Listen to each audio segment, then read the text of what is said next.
السلام علیکم محب وطن پاکستانیوں۔ آپ فیصل واڈا سے اختلاف کر سکتے ہیں کہ اس نے عمران خان کو نقصان پہنچایا، لیکن اب تک فیصل واڈا نے جتنی بھی پیشن گوئیاں کی ہیں وہ لفظ بلفظ سچ ثابت ہوئی ہیں۔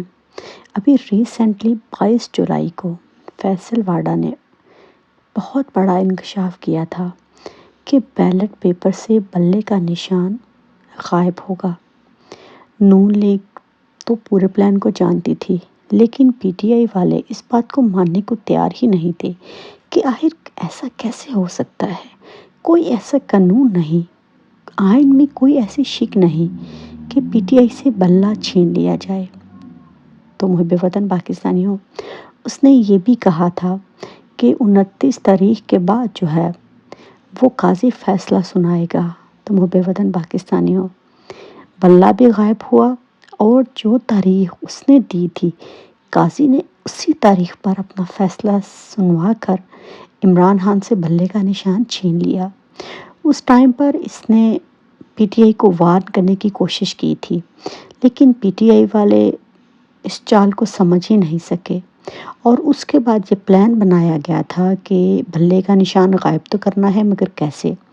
پھر انٹرا پارٹی الیکشن کے حوالے سے جو ہے وہ نیا شوشہ چھوڑا گیا۔ پھر آپ نے دیکھا کہ تحریک انصاف سے بلے کا نشان چھین گیا۔ تو فیصل واڈا اس میں بالکل سچے ثابت ہوئے۔ آپ یہ چھوڑ دیں کہ اس کو کس نے بتایا، کیوں بتایا، لیکن جو اس نے بات کی تھی بات میں دم تھا۔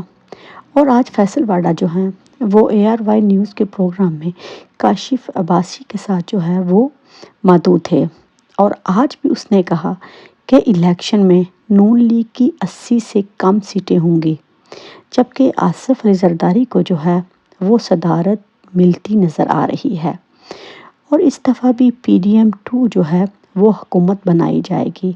میں آپ کو پہلے ہی یہ بات کہہ چکی ہوں کہ انہوں نے کسی قیمت پر بھی نون لیگ کو فری ہینڈ نہیں دینا۔ فری ہینڈ دینے کا مطلب یہ ہوتا ہے کہ وہ جو کچھ چاہیں وہ کریں، لیکن اس ٹائم پر جو ہے وہ حالات خراب ہونے جا رہے ہیں، لیکن یہ وقت پاکستان کے جاگنے کا ہے۔ اگر یہ فیصلہ خود ہی کر کے بیٹھے ہیں تو ظاہر ہے دھاندلی ہوگی، اور دھاندلی والے دن جو ہے جب الیکشن ہوگا تو انٹرنیٹ بند ہوگا، لوگوں کی کمیونیکیشن نہیں ہوگی، اس کے بعد راتوں رات رزلٹ بدلے جائیں گے۔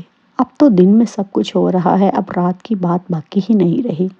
لیکن جو خوفناک پلان جو ہے وہ فیصل واڈا نے دیا ہے، تحریک انصاف کچھ بھی کر لے عمران خان کو ریلیف نہیں ملے گا، کیونکہ عمران خان ریلیف کا مطلب یہ ہوتا ہے کہ آپ این آر او کرو، اور وہ اس این آر او کرنے کے لیے تیار ہی نہیں ہے، اور کسی بھی قیمت پر اس ٹائم پر عمران خان کو این آر او نہیں کرنا چاہیے۔ آپ نے اپنے حصے کا کام کر دیا، اب یہ کام پاکستانی عوام کا ہے، کیونکہ عمران خان کے پاس کھونے کے لیے کچھ نہیں، لیکن پاکستانی عوام کو یہ بات میں سمجھ آئے گی کہ اگر ہم 8 فروری کو اپنے ووٹ کی حفاظت نہیں کرتے تو یہ چور ڈاکو لٹیرے پھر سے ہمارے اوپر آئیں گے۔